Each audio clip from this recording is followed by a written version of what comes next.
మనం నిర్మించుకున్న వ్యవస్థలో పతనం అవడం అనేది ఏదో చెట్టుకున్న కాయ రాలిపడ్డట్టో, ఆకాశంలో మెరుపు మెరిసినట్టు సడన్‌గా ఒకే రోజు అవ్వదు.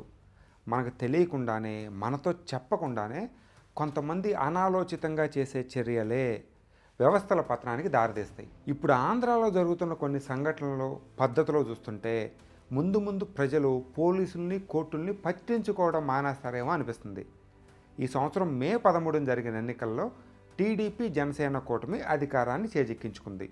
అంటే రాష్ట్రంలో ఉన్న శాసన వ్యవస్థ, అధికార వ్యవస్థ ఈ రెండిటిని నియంత్రించే అధికారం ఆ పార్టీల చేతుల్లోకి వెళ్ళిపోయింది.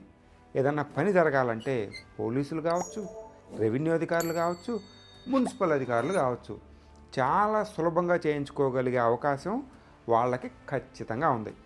అఫ్కోర్స్ రూల్స్ని అతిక్రమించకుండానే సుమా. కానీ ఇంతవరకు బాగానే ఉన్నా ఇప్పుడేం జరుగుతుంది పదండి చూద్దాం. మీ అరుణ్ కుతూహలశాల నుండి. ముందుగా సోషల్ ఇష్యూస్ అంటే సామాజిక సమస్యల సంగతి చూద్దాం.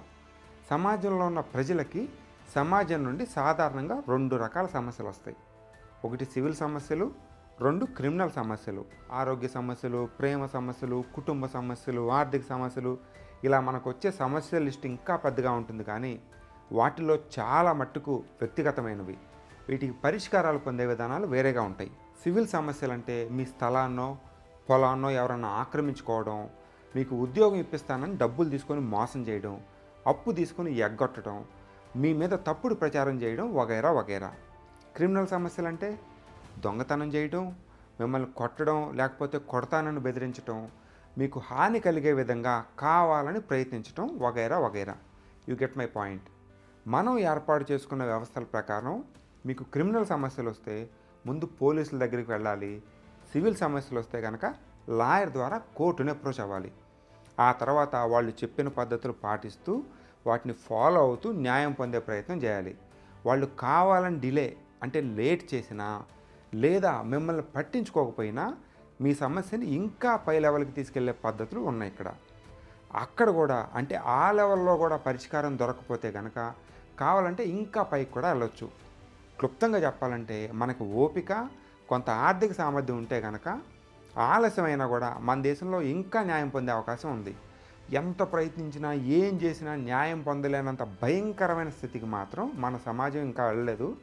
అందుకు మనం చాలా సంతోషించాలి. నేను ఇప్పుడు దాకా చెప్పినవి సమస్యల్ని పరిష్కరించుకునే చట్టబద్ధమైన పద్ధతులు. మరి మన దగ్గర ఏం జరుగుతుంది? అధికారంలో ఉన్న వ్యవస్థలు స్వతంత్రంగా పనిచేసేటట్టు చేయగలిగే సామర్థ్యం ఉన్నా కూడా టీడీపీ జనసేన ఒక కొత్త పద్ధతి మొదలుపెట్టాయి. జనసేన ఏమో జనవాణి అని, టీడీపీ ఏమో గ్రీవెన్సల్ అని పేరు పెట్టి అక్కడ ఎమ్మెల్యేలని, మినిస్టర్లని కూర్చోబెట్టుకొని ప్రజల దగ్గర నుండి ఫిర్యాదులు తీసుకుంటున్నారు. అందులో సివిల్ ఏంటి, క్రిమినల్ ఏంటి, అన్ని రకాల సమస్యలు ఉన్నాయి. అసలు ఈ పద్ధతి ఎంతవరకు కరెక్టు? వాళ్ళు ఏ చట్టాన్ని అనుసరించి ప్రజల దగ్గర నుంచి సమస్యలు తీసుకుంటున్నారు? అది కూడా అధికారంలో ఉండి. మరి ఇప్పుడు మీరు అధికారంలో లేనప్పుడు మిమ్మల్ని అణిచివేస్తుంటేనో లేదా మీకు ఎదురయ్యే సమస్యల్ని పోలీసులు అశ్రద్ధ చేస్తున్నారు అనుకుంటేనో ఇట్లాంటివి పెట్టి మీ కార్యకర్తలకి నైతికంగా మద్దతు ఇవ్వడంలో తప్పులేదు. అలా తీసుకున్న ఫిర్యాదులను కూడా ఫైనల్గా చట్టబద్ధంగానే ఎదుర్కోవాలి. కానీ అది వేరే విషయం. కాకపోతే పాలన మీ ఆధీనంలో ఉంచుకొని అసలు ఏం పనులు? మనం ఎదుర్కొనే చాలా సమస్యలకు పార్టీలు ఉండవు. దొంగోడు మీ రోటేసిన పార్టీ చూసి మీ ఇంట్లో దొంగతనం చేయడు. మీ దగ్గర అప్పు తీసుకొని ఎగ్గొట్టినాడు మీ పార్టీ చూసి ఎగ్గొట్టడు. అందుకనే మనం ప్రతి వ్యవస్థని పార్టీలకు అతీతంగా నిర్మించుకున్నాం. పార్టీ ఏదైనా కానీ న్యాయం పొందే హక్కు అందరికీ ఉంది. కాబట్టి ఇలా పార్టీలు ఫిర్యాదులు తీసుకునే పద్ధతులు ప్రజల్లోకి బోల్డ్ అన్ని తప్పుడు సంకేతాలు పంపుతాయి. ఈ సిస్టంలో కేవలం ప్రజల్లో ఉన్న ఒక్క బ్రాంచ్ మాత్రమే, అంటే ఒక వర్గం మాత్రమే న్యాయం పొందే విధానం ఉంది. ఇది చాలా పెద్ద తప్పు. సరే, ఇక్కడ ఫిర్యాదు చేస్తే ఎమ్మెల్యేనో మినిస్టరో పోలీసులకు ఫోన్ చేసి ఒత్తిడి తీసుకొచ్చి పని చేయిస్తాడు. అప్పుడేమవుతుంది? పోలీసులు కూడా ఎమ్మెల్యేలు, మినిస్టర్లు ఫోన్లు చేసే కేసులకి ప్రాముఖ్యత ఇచ్చి మిగతావన్నీ పక్కన పడేస్తారు.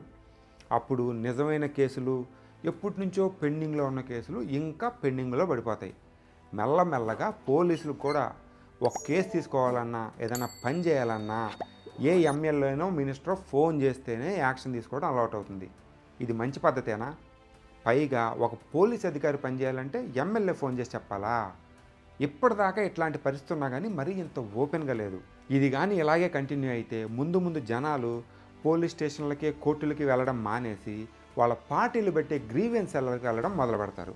అలాగే ఈ రెండు పార్టీలు కానీ మిగతా వాళ్ళ సంగతి ఏంటి? వాళ్ళ ఇళ్లలో నేరాలు జరగవా? అవి జరిగితే వాళ్ళ పార్టీ అధికారంలోకి వచ్చేదాకా ఆగి అప్పుడు ఆ పార్టీ పెట్టే గ్రీవెన్స్ సెల్లో ఫిర్యాదు చేసుకోవాలా? పోలీసులు ఫోకస్ మొత్తం ఎమ్మెల్యేలు ఎంపీలు వెంట పడుతున్న కేసుల మీదే ఉంటే మిగతా వాటి పరిస్థితి ఏంటి? ఈ సిస్టమ్ మొదలుపెట్టిన వాళ్ళకి అర్థం కావాల్సింది ఏంటంటే, తెలుసో తెలియకో సమాంతర వ్యవస్థ నడుపుతున్నారు. ఇది శృతి మించక ముందే ఆపేస్తే మన ప్రజాస్వామ్యానికి చాలా మంచిది. కేవలం ఇక్కడికి వస్తేనే పనులు అవుతున్నాయి, ఇక్కడికి వస్తేనే పోలీసులు కేసులు తీసుకుంటున్నారని ఒక పేరు వచ్చిందో, ఇక రాష్ట్రం నలుమూలల నుండి జనాలు తండోపతండాలుగా ఇక్కడికి రావడం మొదలు పెడతారు. ఆ తర్వాత మీకు దూల తీరిపోద్ది, మీ ఇష్టం. ఇప్పుడు చెప్తున్న పాయింట్ రాజకీయ పార్టీలకి.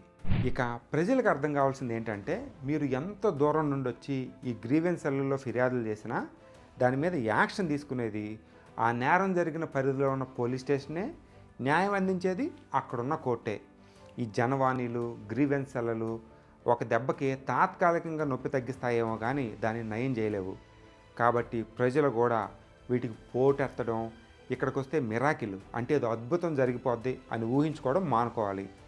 అలాగే ఇది వైసీపీ ప్రభుత్వమో, టీడీపీ ప్రభుత్వమో, కూటమి ప్రభుత్వమో కాదు, ఆంధ్రప్రదేశ్ ప్రభుత్వం. ఎన్నికల రిజల్ట్స్ వచ్చేదాకే పార్టీ. ఒకసారి ప్రభుత్వం ఫామ్ అయిన తర్వాత అది పార్టీలతో సంబంధం లేకుండా అందరి ప్రభుత్వం ఆంధ్రప్రదేశ్ ప్రభుత్వం. ఈ మధ్య ఒక 10 ఏళ్ళ నుంచి మీ ప్రభుత్వం మా ప్రభుత్వం అని జనాల నోట్లలో బాగా నాంతుంది. అసలు ఆ పద ప్రయోగమే తప్పు. ఇది జగనన్న ప్రభుత్వమో కూటమి ప్రభుత్వమో కాదు, ఆంధ్రప్రదేశ్ ప్రభుత్వం. దీని మీద ప్రత్యేకంగా ఇంకో వీడియో వదులుతాం. అప్పటిదాకా ఈ పాయింట్ని మైండ్లో పెట్టుకోండి. మన రాజ్యాంగకర్త ఆయన రాజ్యాంగం మీద ఇచ్చిన చివరి ఉపన్యాసంలో 3 వార్నింగ్లు, హెచ్చరికలు ఇచ్చారు. అందులో మొట్టమొదటిది అతి ముఖ్యమైనది ఏంటంటే, మనకే సమస్యలు వచ్చినా మనం ఏది సాధించాలన్నా కేవలం రాజ్యాంగం ఇచ్చిన పద్ధతులనే పాటించి సాధించుకోవాలి. లేకపోతే విచ్చలవిడితనం పెరిగిపోయి అరాచకం ప్రబలిపోతుంది అని. రాజ్యాంగం ఇచ్చిన పద్ధతులు అంటే పోలీసులు, కోర్టులు, అధికారులు, వ్యవస్థలు వగైరా వగైరా. వాటిల్లో ఏమన్నా లోపాలుంటే ఆ లోపాలను సరి చేసుకోవాలి, కానీ ఇట్లాంటి పంచాయతీలు మొదలు పెట్టకూడదు. ఒకసారి మొదలుపెట్టామా మొదటికే మోసం వస్తుంది, గుర్తుపెట్టుకోండి.